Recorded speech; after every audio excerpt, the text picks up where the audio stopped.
Hi, and welcome back to Goldfinch. This is my second video on this channel. It's been a little while between uploading this video and the last video. The reason for that is after I'd uploaded the first video and I'd filmed what I had hoped would be the second video, my phone broke, which is what I've been using to film. The charger port wouldn't connect anymore, so I assume one of like the pins was broken or something like that. I don't know how it happened, but it happened very quickly. And then I had this huge video file. It was about 40 gig, I think, because I'd accidentally filmed it in 4K, what I'd hoped the second video would be. So I really struggled to upload that, and then I realised that the footage was really bad. It was dark, and a lot of it was out of frame, so it just wasn't usable. So I had to wait to get a new phone, which really didn't take that long, but I kind of put it off because I need my phone for like alarms and things when I get up in the morning. So I put it off for a while, but I have a new phone now, and so I'm able to go back to making videos. So yeah, so this video is a little different to what I had originally envisioned, but the content is mostly the same, apart from the backdrop. What I'm talking about will be the same as what I'd hoped, though. Just quickly about the painting that I'm doing today before I get into the main bulk of what I want to talk about. When I sketched this out, I kept in mind a picture I'd seen of Mount Fuji just while I was browsing the internet. It was it was just the city, and then Mount Fuji was in the background, and I really liked the juxtaposition, I guess, of the mountain in the background looking quite majestic, and then the modern city in the forefront. So that was what I kept in mind while I was sketching this and painting this. I ended up with something that people that have seen the painting said it looked quite futuristic, which I quite like, especially with you can just about see the sketch, the spire that's kind of in the middle. It's quite a futuristic looking building. With regards to the colour palette, in the original image, the background and the mountain was all very pale and light, and then the city was a little darker in the forefront. Obviously that's just, atmospheric mist, isn't it? But the palette I chose was among my favourite colours, and also I liked how it ended up from, started from purple and then went up to light, and so you can kind of see the light colours I've got on the right there on the palette. It will be kind of a light blue, a very light blue. So yeah, that's the painting. I really enjoy creating this. I'm using the Himi palette again, the gouache palette that I swatched in my last video. I'm really enjoying the palette. I've created a few things now, and I think I'm kind of getting the hang of gouache. I'm not too sure about that yet. People say it's like a mix between watercolour and acrylic, but I'm not sure how that blends yet. So I'm trying to use it with a bit more water, use it a bit more like a watercolour. But I really like the opacity of it, so maybe I'm using it more like acrylic. I don't know. Anyway, I wanted to talk about today, even though it is February now at the time of recording this and uploading the video, so we're already a month into the year, but what I wanted to talk about was goal setting and New Year's resolutions. And personally, I find that goals are really important for me. To have things to work towards that I can track. I use a bullet journal to track my progress on things, but I'm a very goal orientated person, and New Year's resolutions is something I do every year. I'm a serial resolutionist. And I always make the same ones, you know, like the ones that kind of everybody makes. Like they want to lose weight, or they want to be healthier, or they want to get fitter, or they want to get up earlier. That's something I always want to do. I want to get up earlier and see more of the day. But I start work at 5:30. Most mornings, actually. Yeah, the majority of my mornings I start very early. So I'm not sure how early I'd have to get up to really see more of the day. But there we are. And I think they're very idealistic, these goals, for me, especially because, you know, it's an image I have of myself in my head, of what I should be, or what I think people want me to be, or something, you know, slimmer, healthier, fitter, things like that, because I enjoy keeping fit and I enjoy eating healthy food. But do I want to do it all the time? Maybe not. So maybe it's not a goal that I'm particularly interested in. And I think that's important as well now, to create goals that you're passionate about and things that you will actually achieve, and not things that you know, things that are kind of close to what you're doing already, but you're just kind of augmenting that, and not starting something that's totally new, because that can be a little harder. And I think as well, previously I've bitten off more than I can chew. So I've set all these goals for myself, and then I try and do them all at once. And I think in this year I'm trying to, you know, we have a whole year to achieve our goals, and I think I try and achieve them in the first 30 days, and then if I don't achieve them by or 31 days as January has, if I don't achieve them by the end of that month, then I failed. And so I'm trying to be a bit more gentle with myself this year and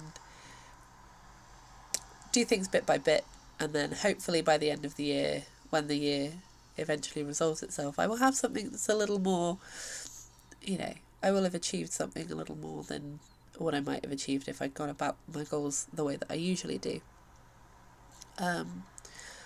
So I've recorded my goals in my bullet journal for this year.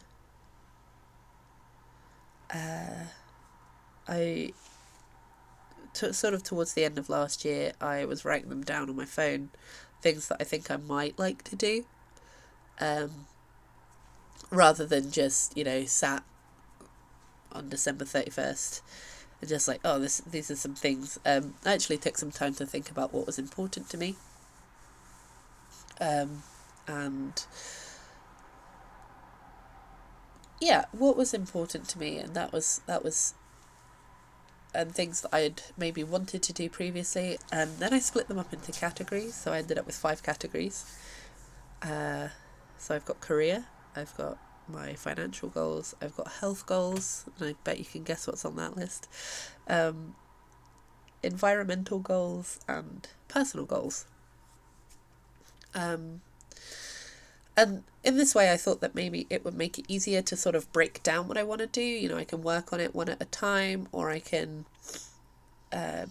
review my progress in a different way if I have, you know, so financial, it's you know, it's very specific. Like it's quite easily quantifiable because, you know, it's money. There's only a certain amount of it. I can save a certain amount, etc., etc.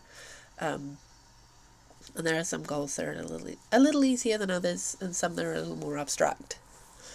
So I'll talk you through my goals that I've made, I guess. So I'll start with my career goals. I want to be a games artist in the future. Hopefully an environment artist. That's what I really like to create. It's what I really like to do. So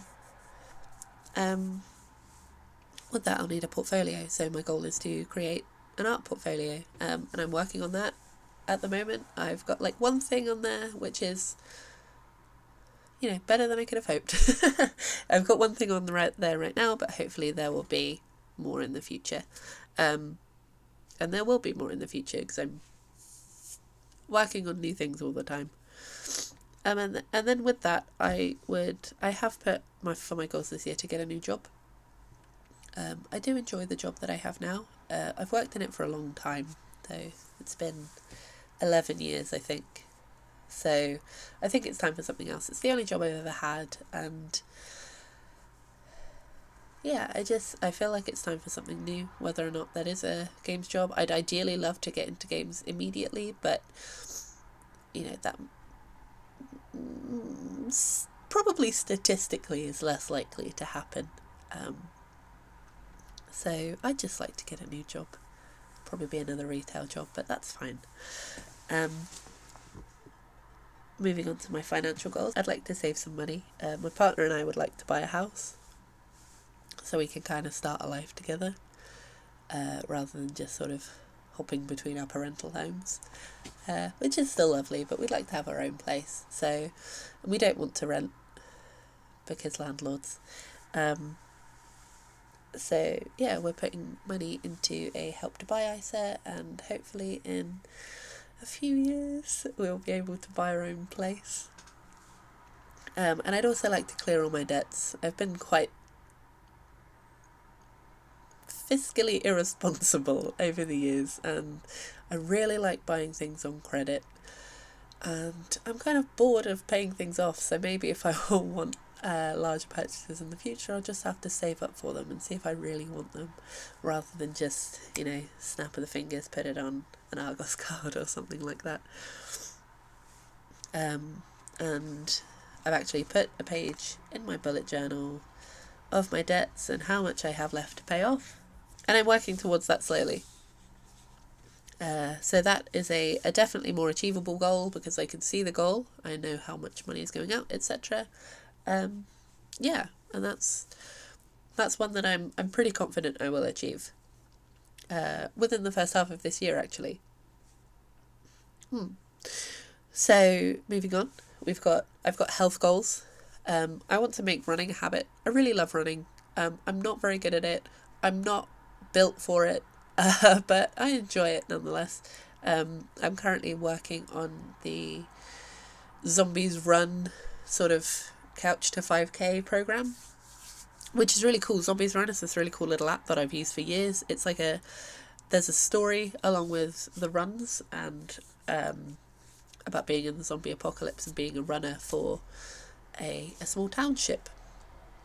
And it's super fun, and I totally recommend it if you want to start running. I'm working through their program now. I'm on week 3. Yeah, and it's good. Along with that goal, there is a goal to run a 5k with totally running, no walking. I just want to run a 5k. I think that's a goal I will hopefully achieve as well. And then I also have the goal to lose some weight. It's more for personal reasons than just to lose weight, to be more, I guess, societally acceptable, if I want to go there. Yeah, so that is on there, but not for the reasons that it has been there before. I also have some environment goals this year. It's, we all want to look after the planet and try and live. So my goal is to try and live a little more sustainably. I'm not sure what that looks like yet, because I haven't looked into it quite yet. That's probably a goal I'll look into in the next couple of months to see what I can do to change the way that I'm living. Obviously, going back to what I said about doing things bit by bit. And along with that, I'd like to make my own toiletries. I spend a lot of money at Lush, and I'm sure I can probably make my own. I'd like to try that. I have a Pinterest board of lots of different things that I can make, and it seems quite simple, so hopefully I'll be able to do it. And then finally, I have some personal goals. Just things that I couldn't really put into another category, and things that maybe are a little more important to me than the other stuff. Things that I've wanted to do for a long time, or feel that is necessary. One of those goals is to spend more time with my friends. I have wonderful friends, and as with with adulthood, you kind of maybe stop seeing your friends as much because it's harder to meet up. You know, at uni and school we saw each other every day just because that's where we were, so it was easier for us to hang out. But with jobs and everything, it gets a little harder. So I'd like to spend more time with my friends. I'd like to read more books. I used to read a lot when I was younger. And I'm not sure when I stopped or how I stopped, because I used to devour books. I was a real bookworm.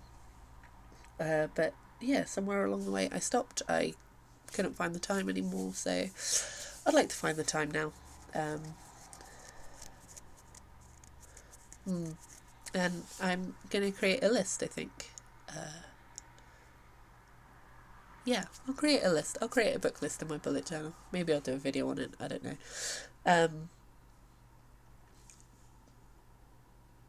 And at the moment, my partner is reading The Amber Spyglass to me. We read it at night. It's very cute. I highly recommend reading a book to someone or reading with your significant other. It's a really nice little thing to do. So the next goal, I've actually done the first part of this because it was to create a YouTube channel, which I have done. Ta-da. But also to keep it going. I don't want to lose it. It's something I've really wanted to do for a long time, especially with art. And so now that I've made that first step, I want to keep it going. And that will be the hard part because I have a lot of hobbies. Yeah, I have a lot of hobbies. So it's about creating that schedule and making sure that I can do everything that I want to do and not feel that I'm letting things die. And then finally, this is one that I've added in the last week. It is something I've wanted to do for a while, but that is to make my own watercolour paints and kind of be more of a self-sufficient artist in inverted quotes. Yeah, I really want to make my own watercolours. I think it looks great. I've seen people do it and it looks awesome. And it looks super fun. And I'd really like to try that. And, you know, if it goes well, maybe I could have a little shop and sell some little watercolours. Anyway, that'd be great. So those are all of my goals for this year. I think they're achievable. I don't think they're like crazy. Some of them will be, you know, expensive, especially with the making watercolours and creating a YouTube channel. I'd like to eventually have my own camera so I don't have to rely on my phone for a lot of things. But I think they're all achievable. I have good feelings about this year. And, you know, thus far I had an okay January. And yeah, so here we come to the end of my goals and we come to the end of my painting. I hope you've enjoyed watching me paint, and I hope that I've made some sense in talking about goals and New Year's resolutions and things like that. So yeah, thank you for watching.